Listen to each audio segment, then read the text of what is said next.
transport, infrastructure development, PM Gati Shakti and NLP, National Logistic Policy, goes as umbrella projects, plans, policy, program, scheme that orients towards developing multimodal transportation network in India. Taking them as umbrella, we are trying to chart out the categories. We are done with railways, we are done with roadways, we tried to cover it up as surface transport. Roadways का domain क्या है? What is the way I can keep on revising and updating roadways sector for my UPSC main geography optional? क्या pointers हैं जिसको आपको revise करने के लिए या update करने के लिए हमेशा consider करना पड़ेगा? जल्दी से बताओ. Categories of roadways and related program. आप जब इस चीज को पकड़कर अपने पास रखोगे तो जितना भी अपडेशन आपको मिल रहा है by default year on year basis पर मिलता है, आप उसको आराम से अपडेट कर सकते हैं और कंटेंट बिल्ट आउट कर सकते हैं. तो you have to be very cautious with कि रोड सेक्टर का जो कंटेंट है मुझे रोड सेक्टर कैटेगरीज और उससे रिलेटेड प्रोग्राम के साथ लिखना है. और आप by default when I talk about प्रधानमंत्री गति शक्ति it is including roadways also, जैसे हमने इंडस्ट्रीज के लिए किया. अच्छा, रेलवेज के लिए मेरा क्या की पॉइंटर्स होता है जिसको मुझे पकड़कर रखना है, I need to update it accordingly. 7+1 PSUs. 7 जो है वो लिस्टेड है, dedicated flight corridor corporation limited SPV है, ठीक है. अच्छा, दूसरी चीज रोलिंग स्टॉक. इंडियन रेलवेज को अगर आपने अपडेट करके रखना है तो ये दो आपका कंटेंट बिल्डिंग. उसके बाद of course rail plan, orientation of rail plan. अब क्योंकि 2030 तक है तो उसमें कुछ ईयर ऑन ईयर बेसिस में एडिशन हो सकता है, सब्ट्रैक्शन हो सकता है, बस आपको उसका ध्यान रखना है. Public sector enterprises को we have categorized into 4 baskets. I hope you are recalling those 4 baskets. जिनको हम strategic category में रखते हैं उनको हमने 4 baskets में divide किया है. Come on, I need the names. Critical infrastructure, उसमें railways included है. तो ये भी पॉसिबल है कि जितने PSEs काम कर रहे हैं इंडियन रेलवेज में वो रहें. ये भी पॉसिबल है कि हम इवेंचुअली उसमें यूनियन गवर्नमेंट का स्टेक को डाइल्यूट कर दें. तो you need to keep track on that, क्योंकि वो सबके सब अब नवरत्ना है. एंड नवरत्ना है तो and because it is critical infrastructure it is unlikely that they will get diluted और union government will ease out its stake to minority level in very swift succession. But जो हम कॉर्पोरेट रेल रनिंग, जिसको आज से 5 साल पहले तक impossible in India बोलते थे, वो भी शुरू हो गया है. तो we need to keep an eye on it. तो आप ये की पॉइंटर्स को अगर पकड़कर रखोगे तो ये टॉपिक्स जिसमें लगता है कि लिखेंगे क्या आंसर में, वो लिखने के लिए क्लैरिटी के साथ आता है. अब हम अपने स्टेप नंबर 3 में, हमने आपको सफिशिएंट इंट्रोडक्शन दे दिया था लास्ट क्लास में, उसी से आगे बढ़ रहे हैं. Aviation.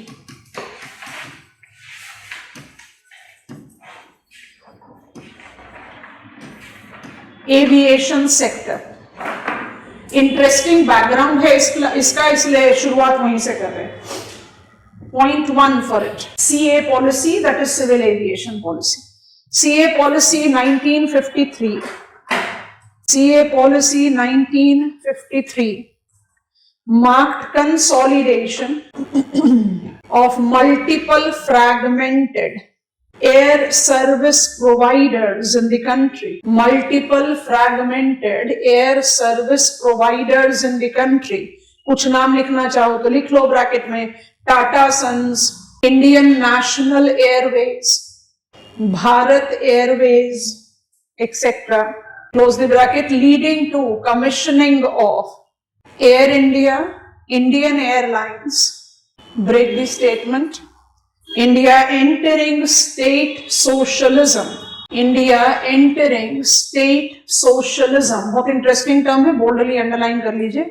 Made civil aviation within quotes underline class apart means of transportation. Civil aviation policy 1995 successfully mainstreamed civil aviation.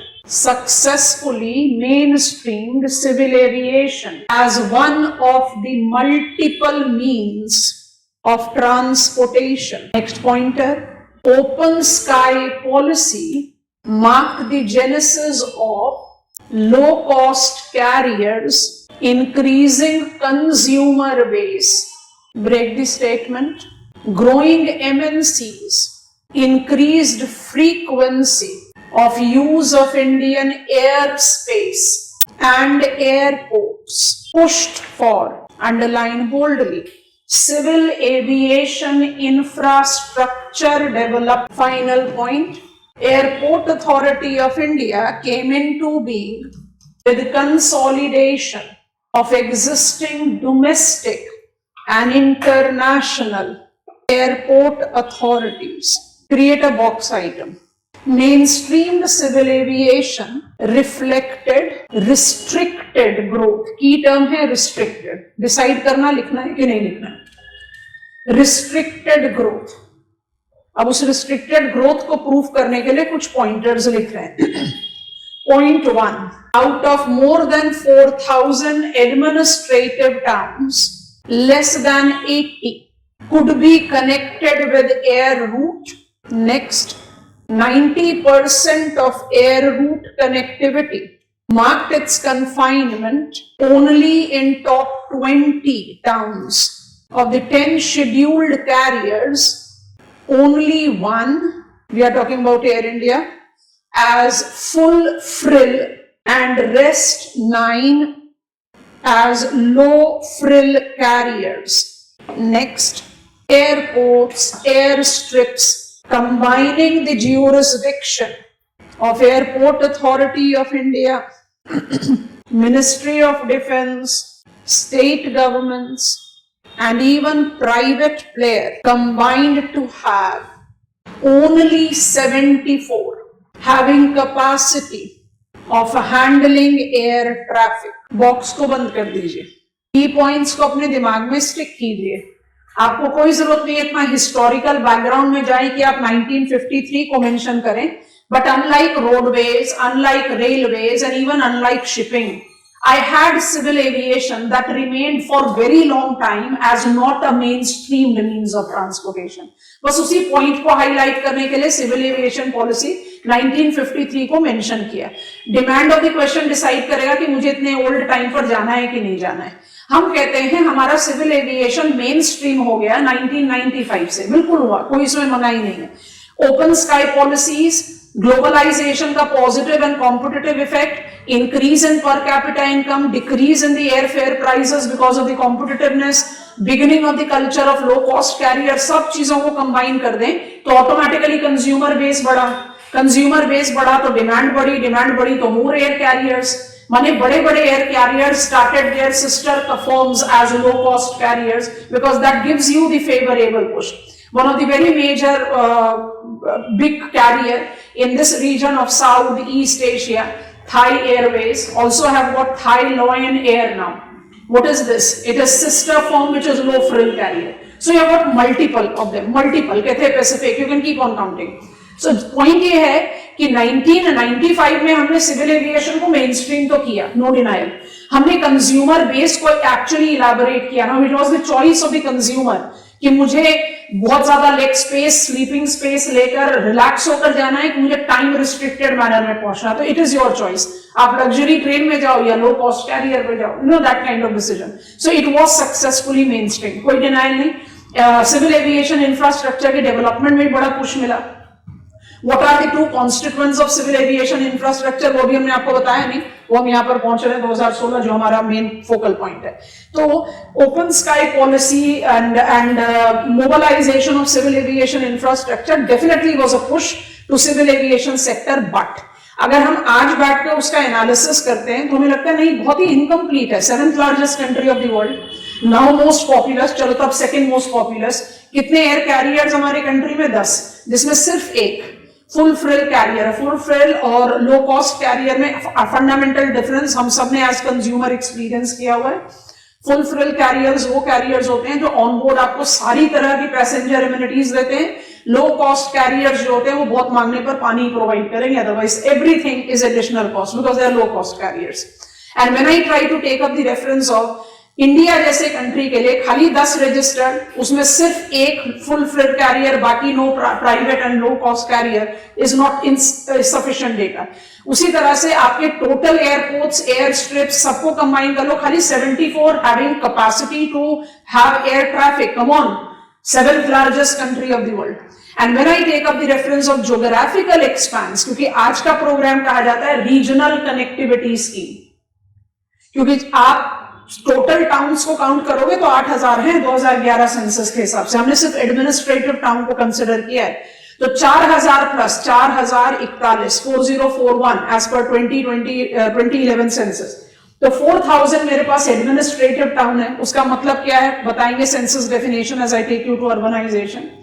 4,000 में से आप लेस देन 80 में पूरा एयर सर्विस का कंसंट्रेशन अप्लाई कर दे रहे हो, फिर भी डिसेंट वैल्यू लग रहा है। पर जैसी बात करते हैं कि 90% of air services confined only in top 20 towns, तो फिर ये डेवलपमेंट फुल नहीं था। And that is how we create the background for civil aviation policy 2016 RCS Udan. This is our beginning formal now add on. CA 2016 is a regional connectivity scheme, RCS उड़ान, उड़े देश का आम नागरिक, underline put a dash. Success of RCS उड़ान is justified with number of operational airports are more than 150 now.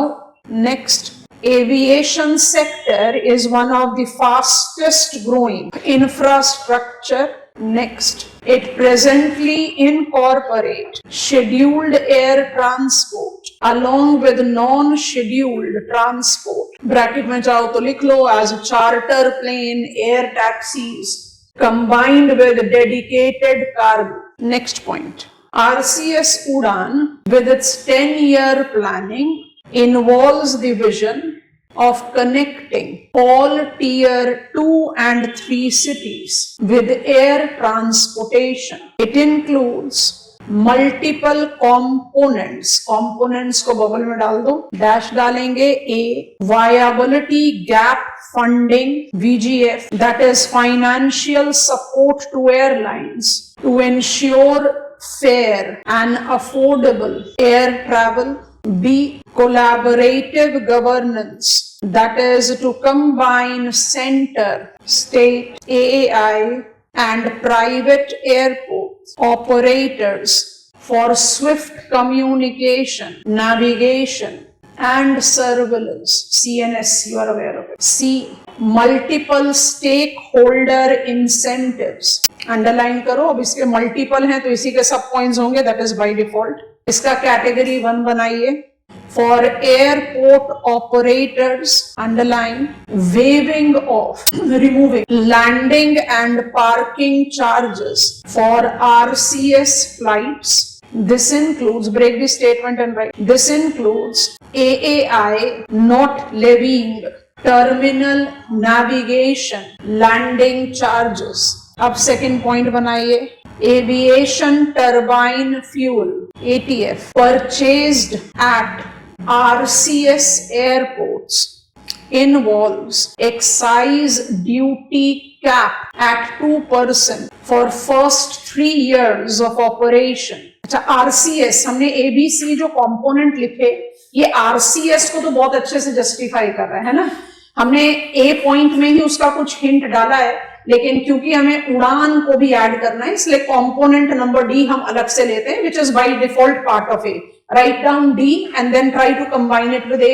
It will give you the difference between the two. First component D, airfare capping. उड़ान के लिए हो जाएगा successful. Airfare capping to ensure affordability among consumers, increasing reach of aviation to common population. आप viability gap funding component ए जो लिखा है उसको जरा पढ़ो। वायबिलिटी गैप फंडिंग में भी आपने एक टर्म लिखा है affordability, but that affordability is for the operators. क्या कर रहे हो आप? वही जो आपने फर्टिलाइजर सेक्टर के लिए किया था ना, कंपनसेटिंग। करना क्या चाह रहे हैं हम लो कॉस्ट कैरियर्स को एनकरेज करना चाह रहे हैं, हम RCS एयरपोर्ट्स को मेन स्ट्रीम पर लाने देना चाह रहे हैं, इसलिए आप एक्साइज ड्यूटी की कैपिंग कर रहे हो। अगर RCS एयरपोर्ट का इस्तेमाल करोगे तो आपको लैंडिंग चार्जेस नहीं देने पड़ेंगे जो आपको देने पड़ते हैं, पार्किंग चार्जेस नहीं देने पड़ेंगे जो आपको देने पड़ते हैं एयरपोर्ट अथॉरिटी ऑफ इंडिया और अदर अथॉरिटीज जिस भी एयरपोर्ट का आप इस्तेमाल कर रहे हैं। तो आप कर क्या रहे हो? आप वायबिलिटी गैप फंड के हिसाब से कैरियर्स को पुश कर रहे हैं। आप जब एसोसिएट कर रहे हो waiving up of landing and parking charges या you are giving capping of 2% of excise duty on ATF, तो आप क्या कर रहे हो, आरसीएस एयरपोर्ट्स को कमर्शियल पुश दे रहे हैं। और जब आप capping up of the fare, air fare कर रहे हो, तो आप क्या कर रहे हो, और आम आदमी उड़ सके उसका इंतजाम कर रहे हो। तो ये चारों ही कंपोनेंट एक दूसरे को कॉम्प्लीमेंट करते हैं इन डीकोडिंग व्हाट आरसीएस उड़ान स्टैंड्स फॉर। ठीक है, 10 साल का प्रोग्राम है, इसको सब डिवाइड, अब हम आंसर राइटिंग में इतनी डिटेल्स में तो नहीं जाते। हमने 2016 से इसको शुरू किया, तो उड़ान 1.0 2017, उड़ान 2.0 2018, उड़ान 3.0 2019, इस तरह से we have taken up the demarcation of it and we are presently at Udan 5.0। What exactly have been development, एक हिंट तो आपको शुरू में ही दे दिया। हमने जब मेन स्ट्रीम किया सिविल एविएशन को, तो हम 74 ऑपरेशनल एयरपोर्ट रख पाए। हमने उड़ान के साथ 150 प्लस ऑपरेशनल एयरपोर्ट मोबिलाइज कर दिए। So that automatically gives me कि we are creating RCS airport infrastructure, decentralising civil aviation infrastructure, इसमें कहीं कोई डिनाइल नहीं है। बट क्योंकि उड़ान के बारे में बात कर रहे हैं, तो कंपोनेंट्स के साथ जो इसका ग्रोथ मोमेंटम है उसको ट्रेस करना जरूरी है। फटाफट से लिखेंगे, I will just open up on PIB का इमेज ऑल्सो। उड़ान in its multiple phases called Udan series have successfully generated, decentralized and diversified civil aviation infrastructure. This is represented by 153, ये information repeated है, RCS operational airports. Next, 12 water aerodrome operationalized. Next, 36 helipads being developed. Next, integration of tourism routes bracket MOT, Kisan Udan bracket Ministry of Agriculture, Farmers Welfare and Ministry of Food Processing Industry, दोनों को club करके लिख लो as sector specific initiative। Sector specific हो गया ना, tourism के लिए या किसान के लिए, एग्रीकल्चर। नेक्स्ट लिखें priority to north eastern region, island territory and hilly area connectivity, ये एग्जाम्पल हो गया डिसेंट्रलाइजेशन का। Next mobilisation of sea plane operation and finally with a star mark mainstreaming of unmanned aircraft system UAS, mainstreaming of unmanned aircraft system UAS, popularly referred as drone, that is propeller of growth, that is propeller of growth due to its 4 benefits लिख रहे हैं, 4 arrows बनाकर लिख लो, reach, versatility, ease of use and remote area coverage. 2 minute के लिए जज करो। एयरपोर्ट का नंबर ऑपरेशनल बढ़ा, water drome, helipads, unmanned aerial vehicles, that is aircraft system that has been mobilised, sea plane operation mobilised, Kisan Udan mobilised. You are taking up diversification that is coming up with Udan. Udan के multiple series में हम पहुंचे हैं 2023 से उड़ान 5.0 में। 10 साल का है ना, 2016 से 2026 पर रहेगा। उड़ान 5.0, आपको कुछ इंपॉर्टेंट चीज यहां से लिखनी नहीं है, बस इसको एक रीड कर लो, हम थोड़ा सा जूम कर देते हैं। अब बस इसको, बिकॉज इट इज सब कैटेगराइजेशन। आप देखो उड़ान 5.0, 5.1, 5.2 ऐसे करके।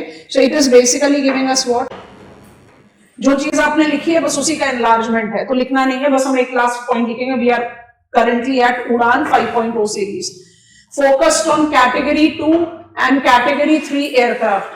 अब ये category 2 aircraft क्या होते हैं, जिसमें 80 सीट हो, बहुत छोटा, and category 3 जिसमें more than 80 हो। तो मतलब they by default are smaller aircraft। smaller aircraft का benefit क्या होगा, नॉर्थ ईस्ट रीजन को कनेक्ट करना है ना भाई, आइलैंड रीजन्स को कनेक्ट करना है, हिली एरियाज को कनेक्ट करना है, तो बिग एयरक्राफ्ट तो वहां डिसेंड कर ही नहीं सकते, तो you have to take that. So you are giving on the push to the smaller aircrafts in this domain. अच्छा, उसका डिस्टेंस कैप है रिमूव्ड, जो हमने ओरिजिनली आरसीएस एयरक्राफ्ट्स को डिस्टेंस का कैपिंग किया था कि इसके बियॉन्ड नहीं जाना है, now we are increasing as they have proved their commercial as.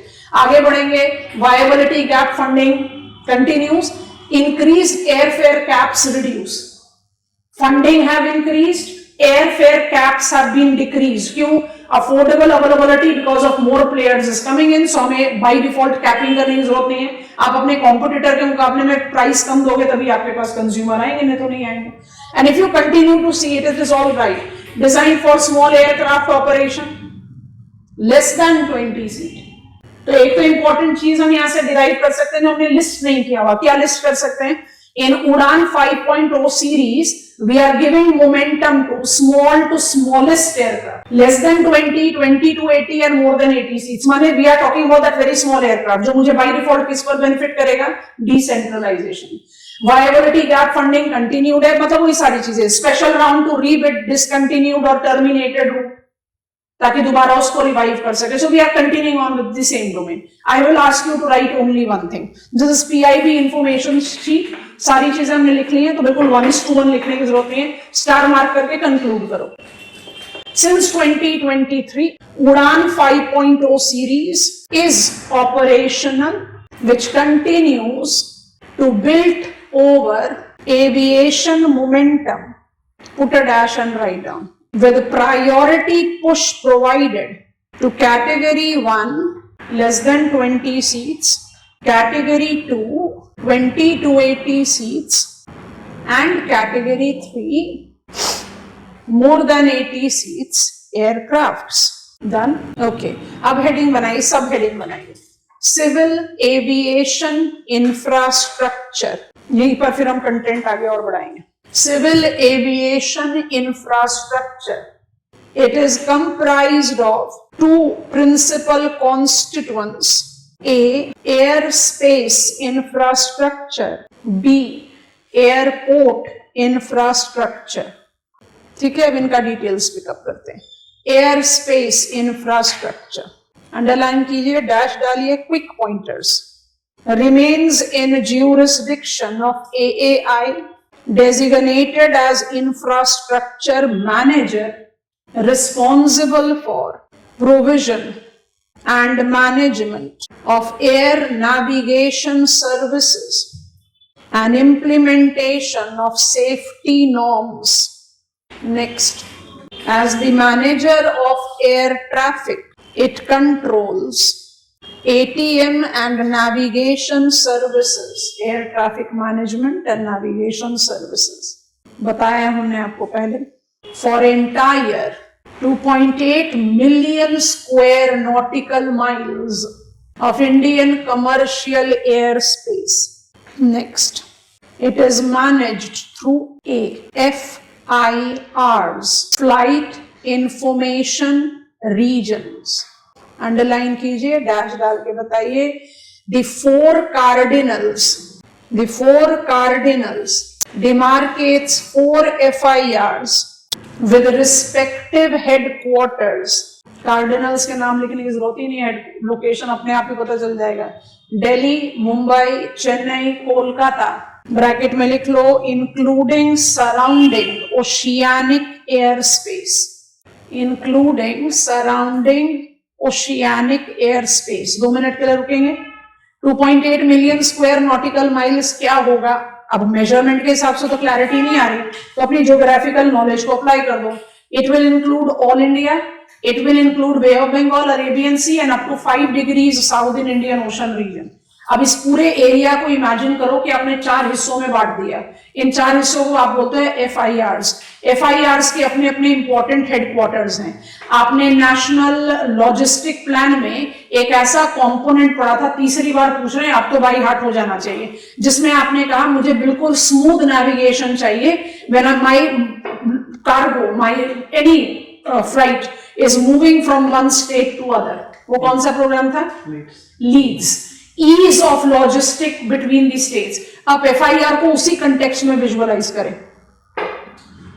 आप एक कम्युनिकेटिव परव्यू रख रहे हैं. आपने रेलवेज में भी तो कहा we have got how many 16+1 rail zones. उसका लॉजिक क्या है? रेल किसी एक जोन में थोड़ी ना सिर्फ ट्रैवल करती है. It is making its navigation from one part of the country to the other. इसका मतलब वो मल्टीपल रेल जोन से ट्रेवर्स करेगी. तो जब वो वन रेल जोन जहां का कम्युनिकेशन, नेविगेशन, सर्वेलेंस खत्म होगा और दूसरे रेल जोन का शुरू होगा, there has to be a swift and smooth change over, ताकि किसी भी तरह का कोई हेड ऑन कोलिजन ना हो। FIR का लॉजिक वही है, flight information regions is the one way by which Airport Authority of India manages, takes safety measure in ensuring CNS services. तो FIRs जो हम कन्वेंशनली डिमार्केट करते हैं आज तक बिल्कुल वैसा ही है, 4 कार्डिनल्स में including the neighbouring maritime zone सबको अप्लाई कर दिया। That is 2.8 million square nautical miles को आपने 4 FIRs में डिवाइड किया। दिस इज पॉइंट ए, बड़ा एक कन्वेंशनल है। अब लिखो बी, अभी भी आप किसके बारे में बात कर रहे हो, airport authority of India air space management की। B, implementing air traffic flow management, implementing air traffic flow management AAI involves both ground-based radio navigation aids, ground-based radio navigation aids, underline कीजिए as all capitals VOR, that is VHF, omnidirectional range or distance measuring equipment, otherwise आप answer writing में VOR भी लिखोगे तो it is all good, and ILS instrument landing system, तो VOR and ILS is ground based radio navigation, ठीक है। break the statement and write, it also includes satellite based navigation aid, that is GAGAN, all capitals GAGAN, GPS aided geo augmented navigation system for accuracy and integrity। Box item बनाइए। DGCA, Directorate General of Civil Aviation, DGCA unlike AAI is regulator of civil aviation principally involving licensing personnel as pilots, engineers, certifying aircrafts to ensure safety and ethical enforcement of rules। DGCA और airport authority of India के बीच में बड़ा confusion चलता है। Airport authority of India हमारा domain है as ज्योग्राफर्स, हमारा domain DGCA नहीं है, क्योंकि DGCA क्या कर रहा है, पायलट्स को लाइसेंस दे रहा है, इंजीनियर्स को लाइसेंस दे रहा है, it is certifying aircrafts, and it is actually दोनों ही airport authority of India and DGCA दोनों ही मिनिस्ट्री ऑफ सिविल एविएशन के अंतर्गत हैं, लेकिन दोनों का रोल अलग अलग है। तो एज आई से सिविल एविएशन इंफ्रास्ट्रक्चर तो मेरे लिए DGCA का काम नहीं है, इसलिए बॉक्स आइटम बना दिया। सिविल एविएशन इंफ्रास्ट्रक्चर के कौन से डायमेंशन होते हैं, 2। अच्छा, ये अपने आप में एक बड़ा चैलेंज था जब हमने 1995 से open sky policy and mobilisation of BOOT participation, उस समय BOOT शुरू हुआ था, built own operate and transfer.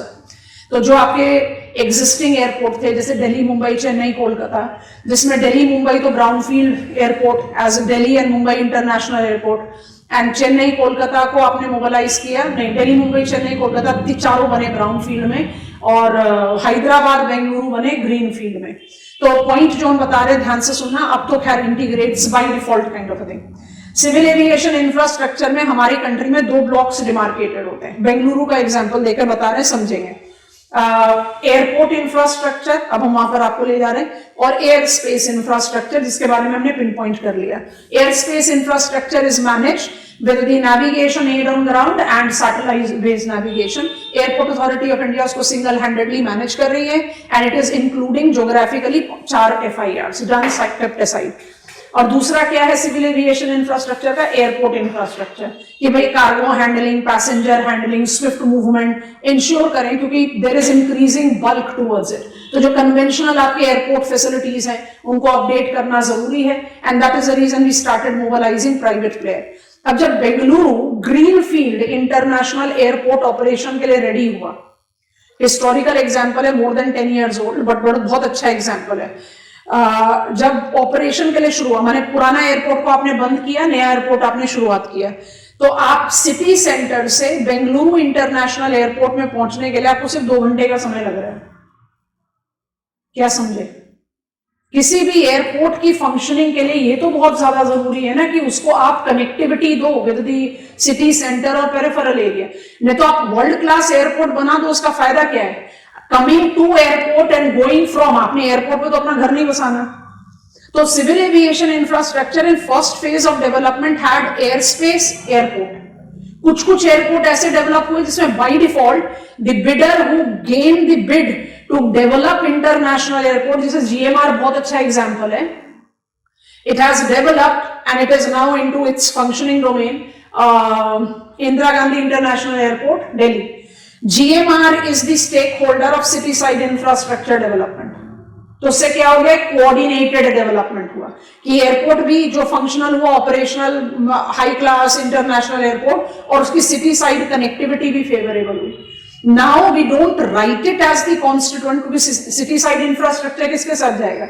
Waterways, roadways, railways, वो डिफरेंट मिनिस्ट्री के अंतर्गत जाएगा, पर उसको हमने कोऑर्डिनेट कर दिया। कैसे? प्रधानमंत्री गति शक्ति, उससे पहले मल्टी मोडल।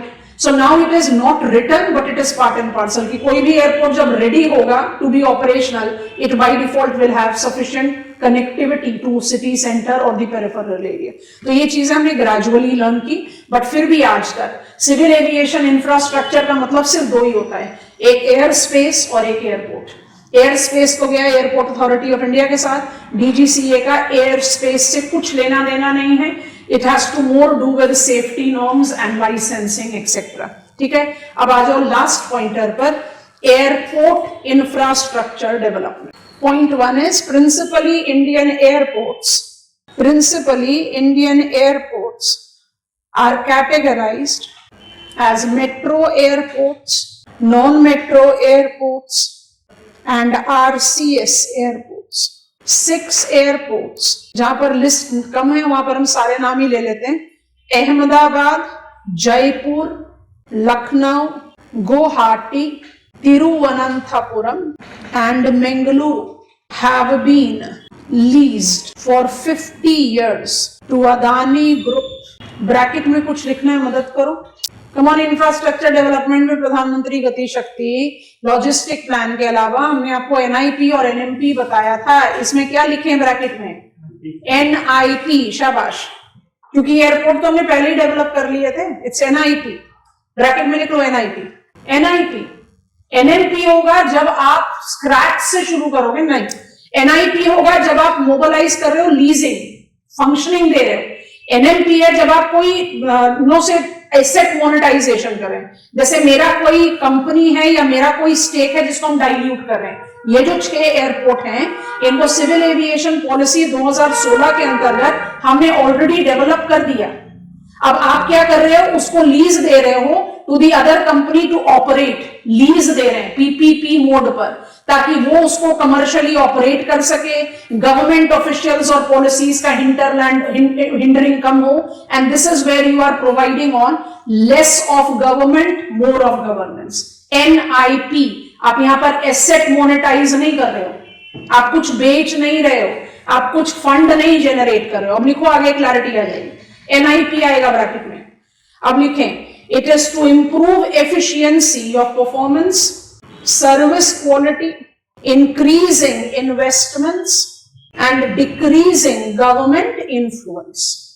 Next लिखें, Delhi International Airport Limited and Mumbai International Airport Limited, DIAL, MIAL, is also in PPP mode of operation for 30 years period since 2006। Next, under NMP, 25 airports have been monetized। अब सारे 25 नाम तो नहीं लिखे हैं, कुछ sampling कर लेते हैं। as Bhubaneswar, Varanasi, Amritsar, Raipur, Imphal, Madurai etc। Next, mobilization of private aerodrome and airports। पहले एरोड्रोम लिखा है तो उसके कुछ एग्जाम्पल ले लेते हैं। TAAL, TAAL airfield in Hosur, Tamil Nadu. Mundra air aerodrome in Gujarat. Jindal Vijayanagar aerodrome, Karnataka, forms prominent examples। Next लिखो, Durgapur, the cargo airport, Gwalior, the cargo airport, and Jhajjar. Gwalior is of Gwalior Sugar Company. Durgapur is of Durgapur Asansol Cooperative Unit, and Jhajjar is of Reliance Industry. Jhajjar Cargo Airport forms prominent examples. Aerodrome एक general term होता है to denote the area where airfield, parking lot, taking off, landing capacity all is available. So we can put it like this, that all airports are aerodrome, but all aerodromes are not airports. तो दोनों में difference है. Private merchant airports and aerodrome का culture हमारे country में शुरू हुआ. This is unique. And finally लिखेंगे स्टार मार्क के साथ. Are you making sense with something that is very important, unique, that has marked up its mobilisation in India when it comes to airport, जो by default बहुत अच्छा momentum देगा. हमारे पास बहुत सारे एग्जाम्पल्स शुरू हो गए, बट इसकी शुरुआत जहां से हुई वो एग्जाम्पल ले सकते हैं. Navi Mumbai international airport. Navi Mumbai inter, क्योंकि क्या होता है, आप जैसे बोले Mumbai as urban agglomeration, not Mumbai as city, तो मुंबई अर्बन अग्लोमरेशन में नवी मुंबई इंक्लूडेड है. जैसे हमने एयरपोर्ट डेवलप कर दिया नोएडा में, तो वो एनसीआर के साथ है. लेकिन when I take up Noida का airport, it is more with domestic characteristics right now. Navi Mumbai International Airport is international, setting in a new trend which is very common worldwide. हमारे कंट्री में beginning है इसका, that within one urban agglomeration more than one international airport. तो उसका शुरुआत है, मतलब within one agglomeration more than one airport का मोमेंटम शुरू हो गया. But Navi Mumbai International Airport is not just the first, but it is also two international airport within one urban agglomeration. तो मुंबई भी रहेगा, that is Mumbai International Airport Limited and Navi Mumbai International Airport Limited. So we will be having two. Star mark के साथ करो. Multiple airports within one urban agglomeration. Multiple airports within one urban agglomeration have marked up its beginning in India with Navi Mumbai International Airport. With Navi Mumbai International Airport being a significant and first example. This is civil aviation for us.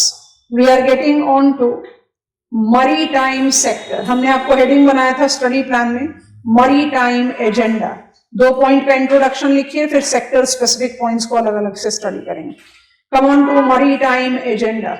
Transport infrastructure in India includes maritime agenda that is derived from Maritime India Act 2021, includes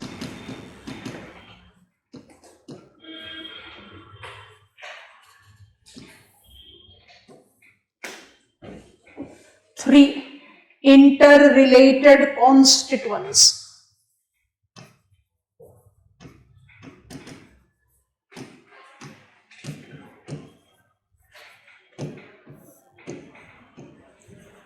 study plan में भी बताया था ये आपको. अब learning में तो तीनों को अलग अलग पढ़ना जरूरी है, क्योंकि मुझे शिपिंग पर भी क्वेश्चन मिल सकता है, मुझे इनलैंड वाटरवेज पर भी क्वेश्चन मिल सकता है. बट आज की डेट में सब इंटर रिलेटेड है. Like we have started mobilising and सबसे कैस्केडिंग डेवलपमेंट देखने के लिए मिला. Cargo movements via inland waterways in India have been at the most impressive high level. हम कुछ infographics दिखाएंगे आपको PIB का 2024-25 में. वो क्यों हो सका? क्योंकि हमने inland waterways का navigable operational route को fast forward मोड पे आगे नहीं बढ़ाया, बल्कि उसको integrate कर दिया with seaport. जैसे हमने यूरोप में पढ़ा, अगर आपका ब्रेक ऑफ बल्क सेंटर नहीं होगा तो ऑटोमेटिकली आपका ट्रांसपोर्टेशन कॉस्ट घटेगा. And you are giving multiple incentives, क्योंकि water means of transport is much cheaper means of transport, और इससे जो आपका रनिंग कॉस्ट है एज अ कंपनी वो भी कम हो रहा है, और गवर्नमेंट इंसेंटिव दे रही है. तो आज के डेट में बड़े मेजरली इंटरलिंक्ड है, बट क्योंकि हमें कंटेंट क्लैरिटी के साथ चाहिए तो हम तीनों को अलग अलग करके ही पढ़ेंगे. इवेंचुअली क्लब अप कर देंगे. हमें सागरमाला 2.0 के बारे में बात करनी है फॉर श्योर. शिपिंग के दो सेगमेंट्स हैं. एक तो शिप यार्ड्स लेते हैं, और एक हम लेते हैं ship recycling. I will write just recycling yards.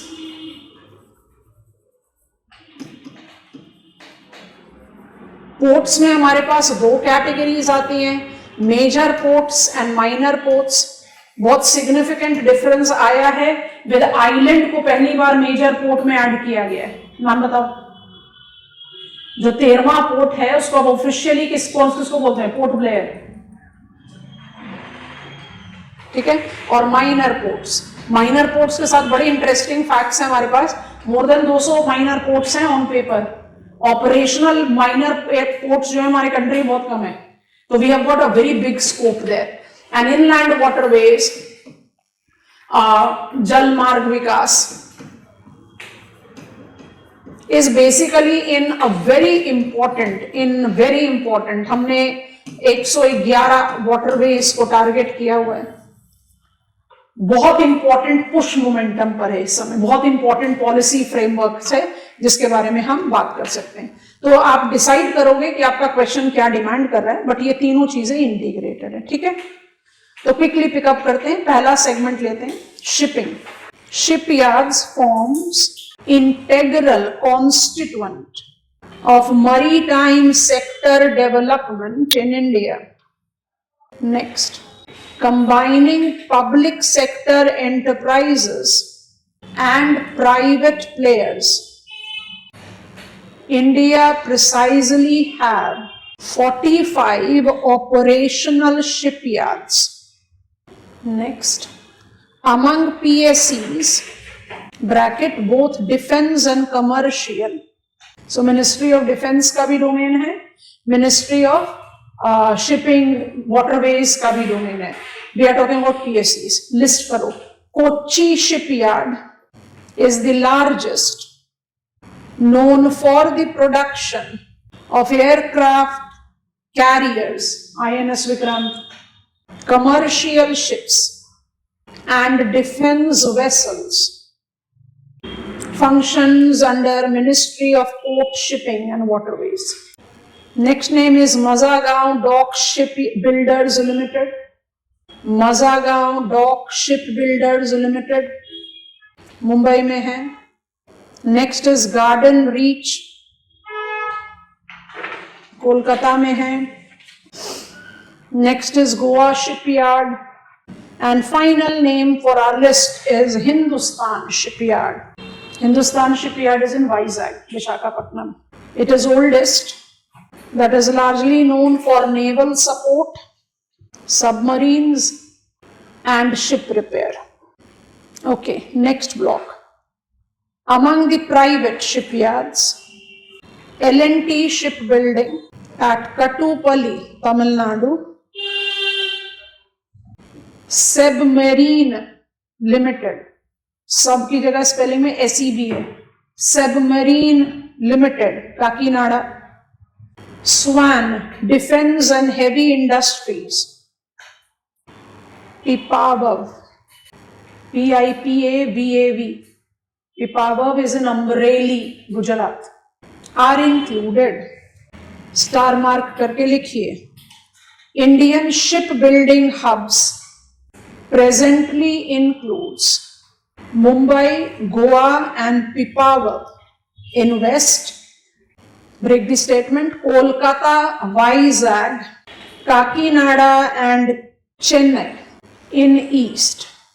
रुकेंगे 2 minute. Shipyards in the country are operational under the domain of PSCs and private players.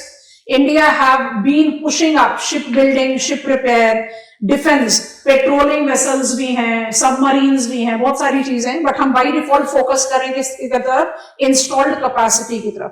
So yes, we have multiplied the ship building capacity with privatization of the sector and participation of private players in shipbuilding. तो shipyards का number तो by default increase हो रहा है, but overall scenario इतना pleasing नहीं है।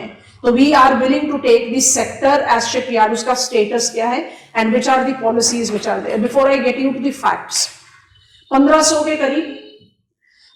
के करीब शिपिंग फ्लीट्स को आप एसोसिएट करते हैं इंडिया के एक्सपोर्ट इंपोर्ट मूवमेंट से। इंडिया अपने maximum tonnage of external trade shipping fleet से कर रहा है एन इंटरेस्टिंग पॉइंट है कि हम अपनी खुद के शिप्स पर उसकी डिपेंडेंसी बहुत कम है। 92% of Indian ship based movement is with the foreign carriers. हम जब शिपयार्ड्स की लिस्ट बनाना शुरू करते हैं, कहते हैं भाई पीएससीज में भी है, मिनिस्ट्री ऑफ डिफेंस के अंदर भी है, ministry of shipping, it is now called ministry of shipping, ports and waterways, ministry of shipping के अंदर भी है, प्राइवेट प्लेयर्स में, तो कुछ ऐसा इंप्रिंट आना शुरू होता है that we are very big player. No, we are not. India is not identified at all in the global domain when it comes on to, I'm not talking about quality. Quality के factor में फिर भी we can take up some of the aircraft carrier vessels or submarines. It's the global standard. I'm talking about quantity share.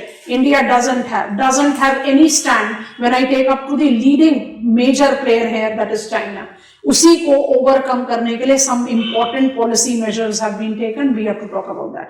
So we are still with shipping, shipyard. फिर ship repair recycling पर जाएंगे. Shipyards बहुत important है, contemporary age पर आ गए, ध्यान से लिखेंगे और सब देंगे। Indian shipping fleet strength profile करके सब हेडिंग बना लो, पॉइंटर्स बना लो। पहले स्टेटस ले लेते हैं, फिर प्रॉब्लम ले लेंगे, तो फिर अपने आप पॉलिसी पर आ जाएगा। So Indian fleet strength of flagged vessel, underline कर लो, is at 1550, नंबर लिख रहे हैं 1550, involving 13.5 million gross tonnage. Next, flagged vessels accounts for approximate 1% of world's fleet. Next, in terms of shipped tonnage, India has 18th rank with 92% reliance on foreign ships. Next, cost using the services of foreign ships is significantly less than the local companies, but it is leading to significant foreign exchange outflow. Next block तैयार कर रहे हैं, reasons for restricted development of fleet strength, underline कर लो, includes 1 technological deficiency, underline करें, that is reflected in gaps of advance marine engines and special material, bracket में लिख लो, nickel super alloys, close the bracket, along with precision engineering. Next लिखें cost disadvantage.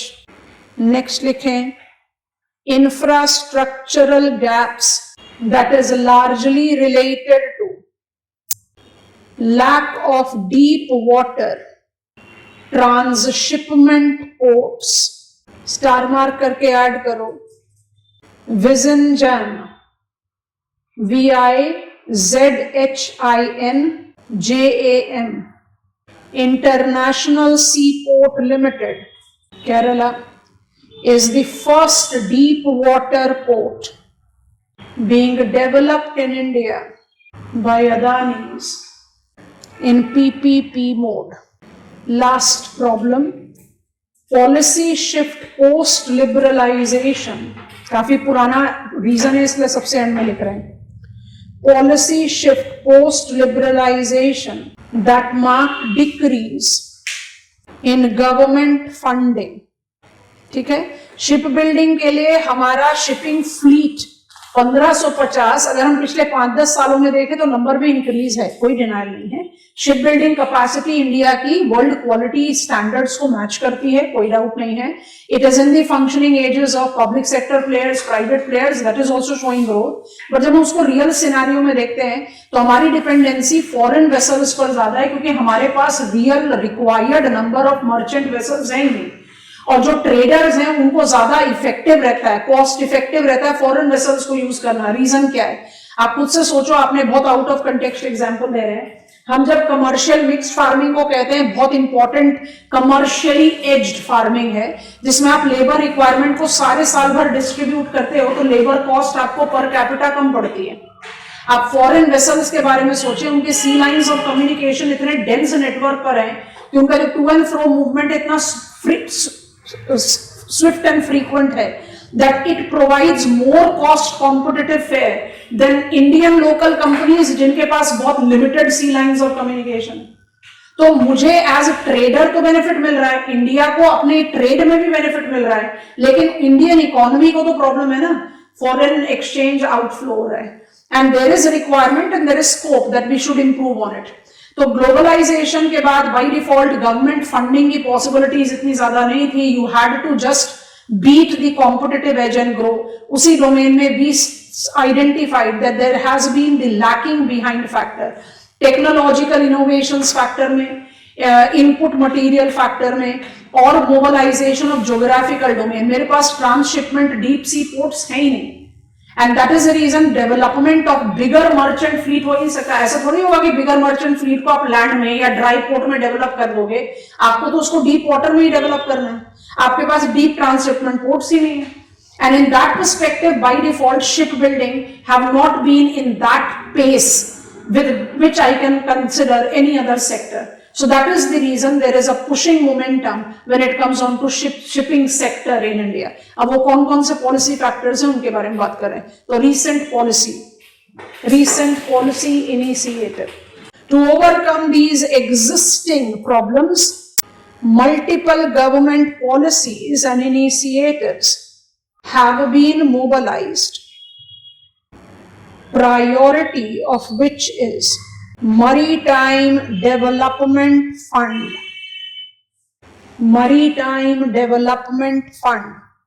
which incorporate the prospect of multiple benefits।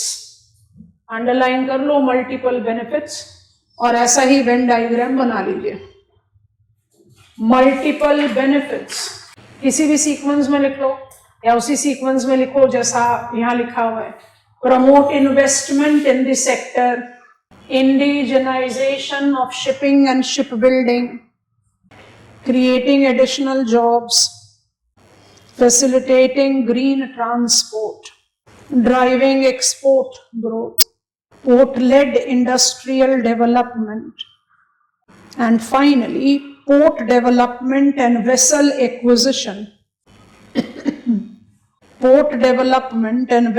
acquisition for coastal and inland shipping।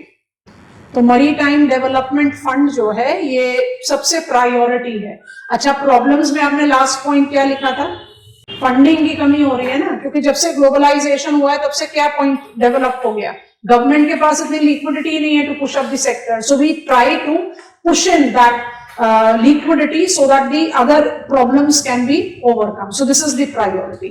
अब next block बनाइए। Among other policies, right of first refusal, ROFR, right of first refusal, that is Indian shipyards given priority in government tenders for vessel acquisition to favor Indian built, Indian owned and Indian flagged vessels। Next, public procurement preference, PPP, that is ships under rupees 200 crores must be procured from Indian shipyards as per Make in India order। Next, Harit Nauka guidelines that encourages adoption of green technology in inland waterway vessels। And finally, shipbuilding financial assistance policy।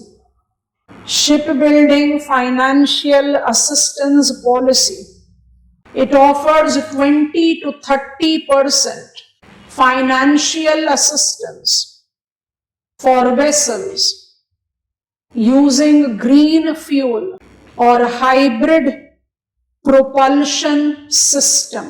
मुझे last to policy के बीच में क्या difference दिखाई दे रहा है बता दो। दोनों ही ग्रीन एनर्जी फोकस्ड है, ये दोनों को लिखने की क्या जरूरत है? हरित नौका, बोट, इनलैंड, जब हमने वॉन्तूनन पढ़ा और बोला wherever isolated state will have a navigable river, then the land use pattern will change from concentric to linear because waterway provides cheaper means of transport. हमने उसको बाद में स्पेसिफाई किया, waterway providing cheaper means of transport will be applicable to long distance. यहाँ पर waterway को आप boats के साथ नहीं, शिप्स के साथ रिलेट करेंगे. अब वो अलग बात है कि आपने लेक्स और रिवर्स को भी शिप्स के साथ नेविगेबिलिटी दे दी है, that is a different thing. But when I say water means of transport is cheapest means of transport, however long distance travel is cheapest because sea port handling charges is very high fixed cost. I am not talking about inland waterways, but दोनों ही last के जो programmes हैं that are oriented towards greener fuel pushing. I think this is comfortable. Shipbuilding is not in a very pleasing state in India. As soon as I say 92% of our cargo movement is utilizing foreign vessels, so there is the requirement of giving it the push. चलो एक block का study हो गया, अब दूसरे में आ जाओ. Add on अभी शिपिंग सेक्टर पर ही है, पार्ट बी में आ जाइए. Ship recycling. Ship recycling. India is global leader, accounting for 33% of global share of ship recycling. Next, there are more than 140 active yards operating under Recycling of Ships Act 2019. Recycling Ships Act 2019 bracket में लिख लो, which is aligned with Hong Kong Convention, close the bracket. Alang Sosiya हमने last class में भी mention किया था. It is in Bhavnagar, Gujarat. Alang Sosia, Bhavnagar, Gujarat, is the largest hub of the world in ship recycling, involving, within quotes underline, beaching benefits. Next point. Ship recycling correlates with multiple economic benefits. Dash डाल के लिख लो. Creating jobs, sustainable material recovery, minimisation of waste. Lastly लिख लें projecting safe greener practices. Star mark pointer. Ship recycling have evolved as the significant most constituent of shipping sector in India. Beaching benefit लिखा है आपने, भावनगर की location याद आ रही है तो बस इमेजिन करके बताओ, नहीं तो मैप खोल कर देखो, डी कोड खुद से ही करो कि भावनगर को बीचिंग बेनिफिट है वो क्या है. देखो जरा मैप को खोल के, बीचिंग बेनिफिट का मतलब क्या हुआ. दिख गया Bhavnagar, banks of gulf of Khambhat है, लोकेटेड कहाँ है, कठियावाड़ में. बीचिंग बेनिफिट का क्या मतलब होगा, प्रोटेक्टेड कोस्टल एरियाज है. आप बहुत सारे जो जिसको डिसमेंटल करना है, नॉट इन यूज शिप्स हैं, उनको बहुत आराम से यहाँ पर स्टॉक कर सकते हो. कुछ चैलेंजेस भी हैं, but as we have written all the ship recycling in our country is as per the Hong Kong Convention. तो क्लीनर एंड ग्लीनर. बट खुद सोचो ना कि अगर ship accident, are you recalling MARPOL, अगर मूवमेंट ऑफ शिप इतना major pollution कर सकता है कि मेरे पास 6 NX है मार्पोल में टू कंट्रोल मरीन पोल्यूशन, तो जब आप शिप्स को डिसमेंटल कर रहे हो तो कितना कुछ वेस्ट जनरेट होगा. एकदम सारी चीजें तो रिसाइकिल पर नहीं आएंगी, वेस्ट फ्यूल भी होगा. We can have on the reference of the different types of waste water, sewage, बहुत सारी चीजें. And that is the reason environmental challenges are looming राज. The people who are engaged in ship recycling sector are also suffering from different types of health conditions. तो problems definitely हैं and इसको more regularise करना जरूरी है. That is the point where we can say that we are having some challenge, but हम बहुत successfully, क्योंकि जब आप शिप रिसाइकिल कर रहे हो तो आप क्या कर रहे हो, आप स्टील स्क्रैप जनरेट कर रहे हो, वो आपको ज्यादा कॉस्ट इफेक्टिव इनपुट देगा to steel industry. So because we are in the position of Indian ship recycling, we as global master today is having that potentiality that 80 to 90% of scrap is being utilized as a recycling. Mane, you are creating what? Best out of waste.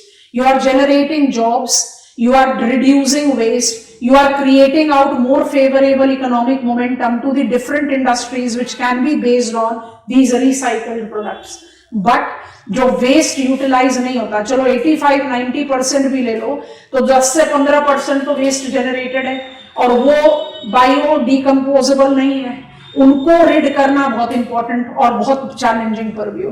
That is the reason Alang Sosiya Bhavnagar of late have been coming up very strongly into the list of red spots when it comes on to environmental sustainability. So it is a very promising sector, barring the exception of those environmental challenges. There are 140 shipyards, I'll not use the term shipyards, there are 140 recycling yards that are working in India, but Alam Sosia definitely takes the major slot altogether. तो shipping के block में shipyards के लिए हम अभी भी कोई major player नहीं है, दो in terms of variety of produce, चाहे पेट्रोलिंग वेसल्स हैं, चाहे एयरक्राफ्ट कैरियर्स हैं, चाहे सबमरीन्स हैं, we are creating all of them, but we are not a major player at least when it comes on to the commercial vehicles. So we are working towards it. और जब ship recycling की बात करते हैं then we are the player leader. और यहाँ पर हमारे लिए प्रॉब्लम है एनवायरमेंटल सस्टेनेबिलिटी का. पोर्ट्स मुझे ट्रेड की तरफ ले जाएगा, चलो इसी सीक्वेंस में चलते हैं. आ जाओ block number 2, ports, sea ports. क्यों सीक्वेंस को ब्रीच करें. Seaports. Point 1 लिखेंगे. In India, seaports are categorized into two principal categories: major and minor ports. पहले मेजर पोर्ट्स को बिल्टअप कर लेते हैं. मेजर पोर्ट्स, अंडरलाइन डैश डालो, falls in the jurisdiction of Ministry of Shipping, Port and Waterways, Union Government. Next, there are 1313 major ports of the country, collectively accounting for 75% of country's trade share. Next, all the major ports. नाम लिखने के लिए map दोबारा open कर दिया. Highway के लिए भी आपको ये मैप दिखाया था. All the major ports on the western shore of India. कुछ को नए नाम दे दिए गए हैं तो नए नाम ही लिखते हैं हम. ब्रैकेट में पुराना नाम लिख लेना. Deendayal Upadhyaya, that is Kandla, Mumbai, Navi Mumbai, Marmagaon, Kochi are collectively the beneficiaries of Suez Canal trade route. Makes sense? Next point.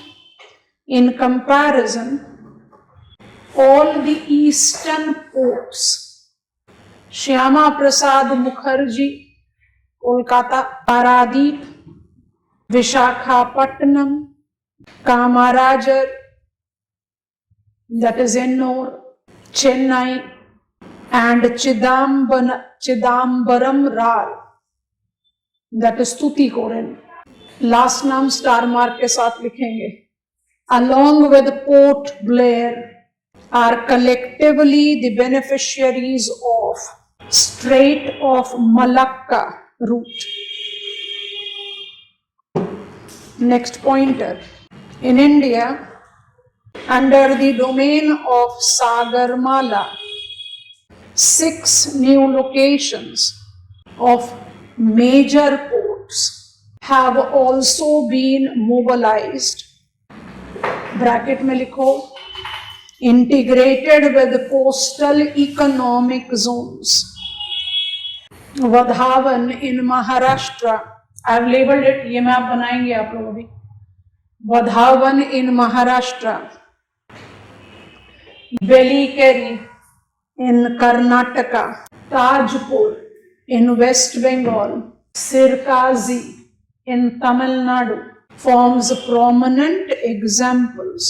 अभी हम ये मैप नहीं बनाएंगे क्योंकि जब हम प्लानिंग के बारे में बात करेंगे तभी कोस्टल इकोनॉमिक जोन आएगा, बट अब इसको इस तरह से देखें। I have got how many major ports in country? 13. And how many new are getting developed? 6. जिसमें हमने 4 को एज मेजर एग्जांपल्स जस्टिफाई किया जिसका land acquisition and development mobilised है। तो we are in the path of increasing the number of major ports operational in the country. For the time being this is sufficient.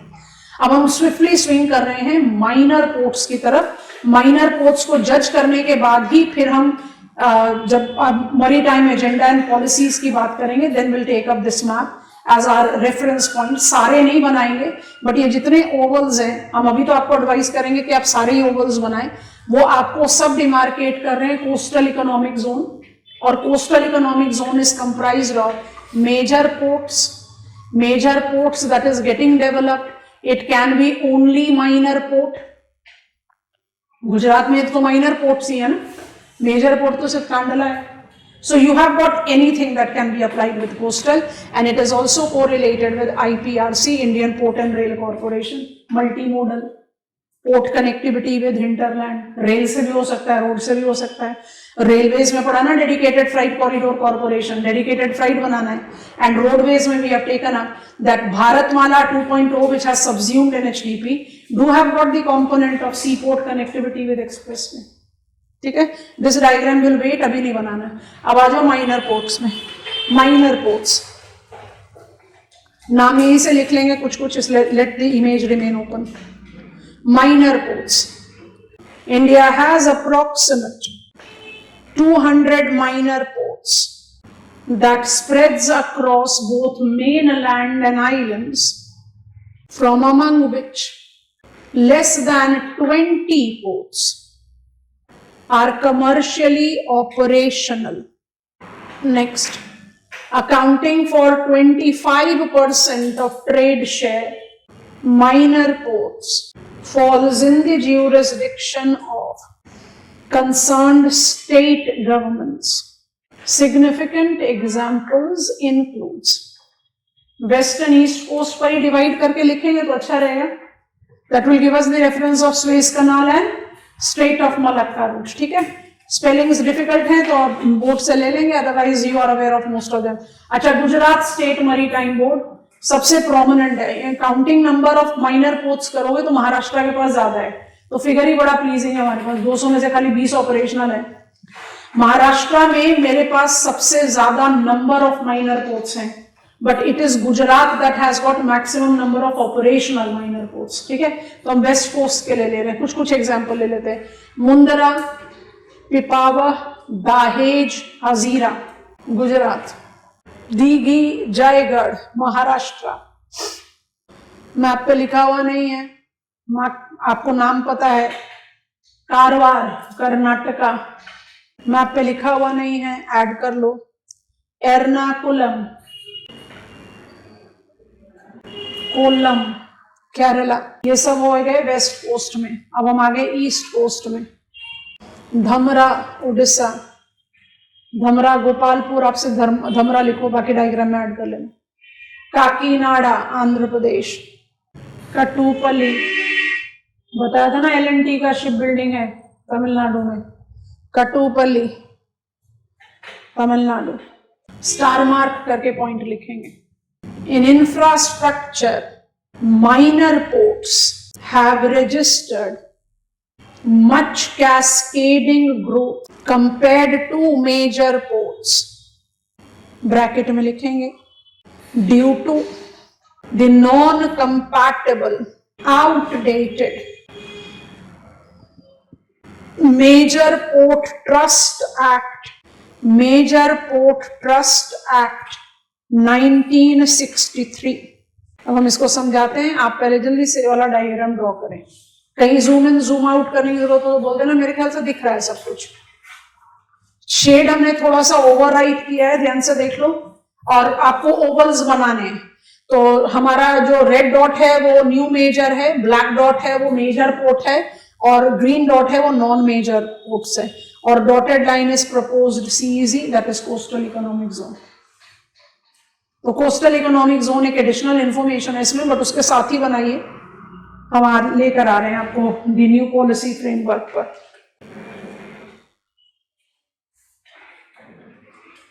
Draw the map so that you become familiar with the names and location of coastal economic zones.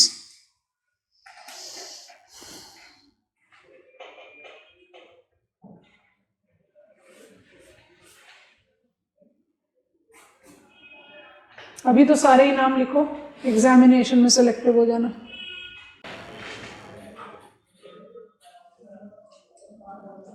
Done. We are learning ports. Sea ports को by default हम categorise करते हैं as major and minor ports. Major minor ports को demarcate करना बिल्कुल ऐसे जैसे road sector में कहा भाई मेरे पास 4 डिफरेंट कैटेगरीज ऑफ रोड है, तो डेवलपमेंट, मैनेजमेंट, ऑपरेशन, मेंटेनेंस की रिस्पॉन्सिबिलिटी को आप डिवाइड करते हैं। So major port falls in the jurisdiction of union government and minor port falls into the jurisdiction of concerned state government. Major minor port को अगर responsibility के reference में देखें तो major truly proves to be major। 75% से ज्यादा का share जा रहा है ट्रेड मूवमेंट्स का, और माइनर पोर्ट्स 25% शेयर लेता है। बट अगर कंपैरिजन करते हैं, जो हमने आपको लास्ट पॉइंटर लिखवाया है, माइनर पोर्ट्स इंफ्रास्ट्रक्चरली ज्यादा साउंड है compare to major port.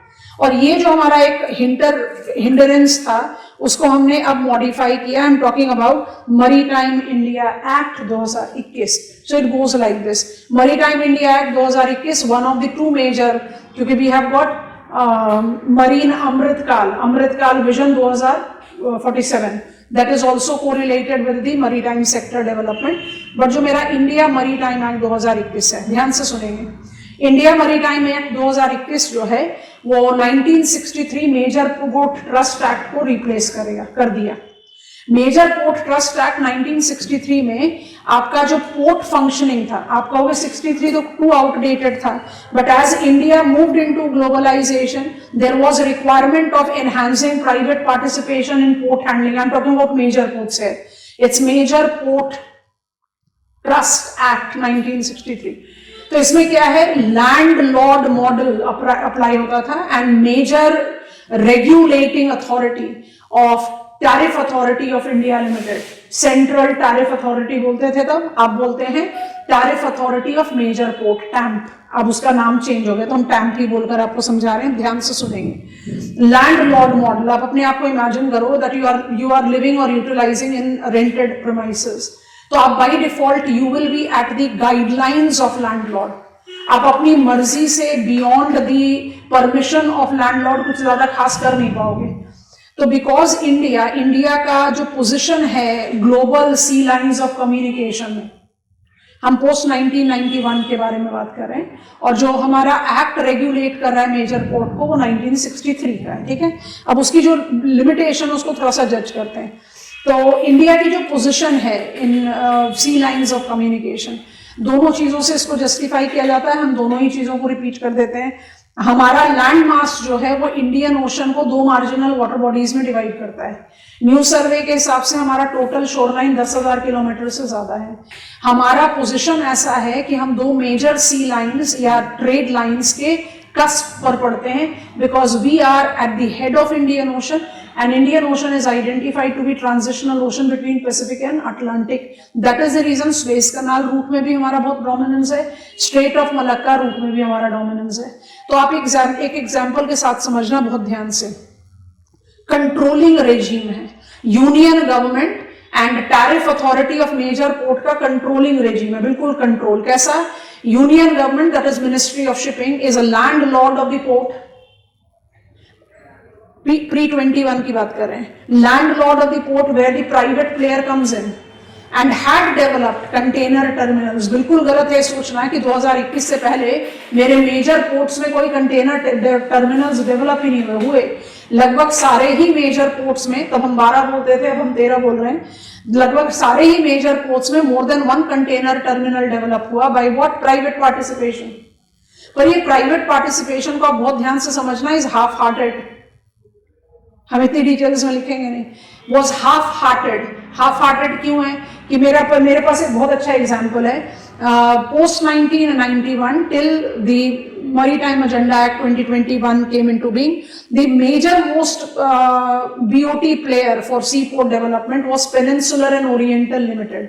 P&O जो है उसका मदर फर्म जो है ऑस्ट्रेलिया में, इसके जितने सी लाइन्स ऑफ कम्युनिकेशन हैं वो इंडो पैसिफिक को टच कर रहे हैं। अब आप अपने सी लाइन ऑफ कम्युनिकेशन को कमर्शियली एनहांस करना चाहोगे तो आप इंडिया को कैसे इग्नोर करोगे? तो they became participant of sea port infrastructure development in India, but why it was not? तो it led to sea port infrastructure development in India definitely. लेकिन फिर सोचने की बात है कि मेरे पास few of the world oldest ports हैं and commercially quite sound ports हैं। आप मुंबई को ले लो, आप चेन्नई को ले लो, आप कोलकाता को ले लो, और फिर हम कहें कि जो ट्रांसशिपमेंट बेनिफिट है वो इंडिया के इन पोर्ट्स में ना आकर आप बोलो सिंगापुर जाए, आप डाइजेस्ट कर लोगे। आप बोलो नहीं एडन जाए, minus of course we are not talking about the recent times, अब तो it is not into that commercial edge because of the political turmoil. Aden जाए फिर भी थोड़ा सा डाइजेस्ट हो जाता है, दुबई जाए फिर भी डाइजेस्ट होता है, कराची जा रहा है, कोलंबो जा रहा है। तो इंडियन पोर्ट्स के साथ क्या प्रॉब्लम है? इंडियन पोर्ट्स में अभी तक भी इतनी major commercial cargo handling develop ही नहीं हुई। क्यों नहीं हुई? क्योंकि पार्टिसिपेंट इग्नोर नहीं कर सकते इंडिया को, इसलिए पार्टिसिपेट कर रहे हैं, और वो पार्टिसिपेशन जो है ग्लोबल स्टैंडर्ड या ग्लोबल लेवल का infrastructure and cargo handling develop नहीं कर पा रहा। इसके साथ एक और अटैचमेंट था, टैरिफ अथॉरिटी ऑफ इंडिया, तब उसको बोलते थे central tariff authority. Central tariff authority will be having the upper edge in determining the tariff. मतलब आपने बीओटी पार्टिसिपेशन में प्राइवेट प्लेयर को हाथ तो दे दिया, लेकिन वो टैरिफ क्या लेवी करेगा वो उसके हाथ में नहीं है। टैरिफ लेवी किया जाएगा सेंट्रल टैरिफ अथॉरिटी के नोड के बाद। तो nutshell, you are not being given the free hand to work and you are not sure about the policy factors because you have got on your head the landlord। तो आप अपनी investment को किस तरह से मोबिलाइज करके port का infrastructure develop करना चाहते हैं, you are not working there. So I be very wrong saying कि under major port trust act 1963 post globalisation Indian major port never attracted investment, it did. It never had the capacity enhancement, definitely had. It never had the possibility of enhancing and competitive tariff rate, it had. But it was not a full-fledged open momentum. तो हमने landlord model को service port model बनाया, authoritative status of TANP को हटा दिया. Now we have diluted the power. Every private player will be having the capacity to levy the tariff as per the global competitive rates. We have mobilized on what is identified as new captive policy for ports, जिसमें आप port related activity को 40 साल का lease देते हो, non port related activity को 20 साल का लीज देते हो, जिसमें कोई भी लैंडलॉर्ड आपके सर पर तांडव नहीं कर रहा, आपके पास फुल एज है। Ultimately you are a commercial player, your logic to invest in any infrastructure is that you want to earn. It is combined with coastal economic zone, map आपके सामने है, एंड सागरमाला। जो ओरिजिनल फ्रेम है major port authority act 2021 which replaced major port trust act 1963, incorporate landlord model replaced by service port model, authoritative status of TANP diluted, new policy of captive port development, जिस समय आपका PPP period है आप ही उसके मालिक हो, to provide on stability to the investment and functioning domain, coastal economic zone and Sagarmala को integrate किया गया। इसके बाद हमने 2023 में इसमें ऐड कर दिया, अभी थोड़ी देर पहले आपने लिखा था हरित नौका, अब हम क्या कर रहे हैं, green marine environment. So we are taking up the integration with green port guidelines towards mobilising green economic growth to the marine sector also.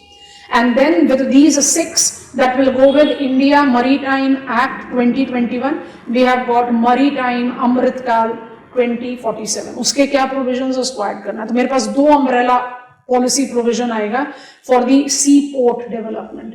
एक जो मेजर है जिसके पास बहुत सारे, और इंडिविजुअली सब पर क्वेश्चन बन सकता है, कोस्टल इकोनॉमिक जोन पर बन सकता है, सागरमाला पर बन सकता है। कोस्टल इकोनॉमिक जोन और सागरमाला में क्या डिफरेंस है, इंटीग्रेशन का। Coastal economic zone 1 2 3 4 5 6 7 8 10, Sagarmala combining them.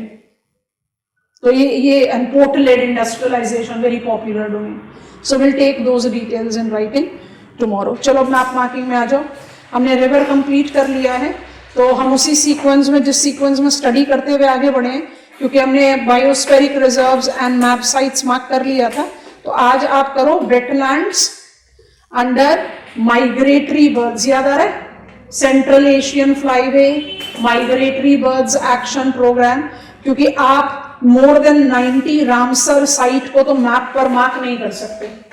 ठीक, तो हम उसी को थोड़ा सा जस्टिफिकेशन देने के लिए, ताकि कम से कम मेरे दिमाग में जो मेजर है वो तो रहे. तो मेरे पास रेडीमेड मैप है, आपको बस उसमें से नेम्स पिकअप करना है. तो ये मेजर वेटलैंड्स हैं इन एनी केस.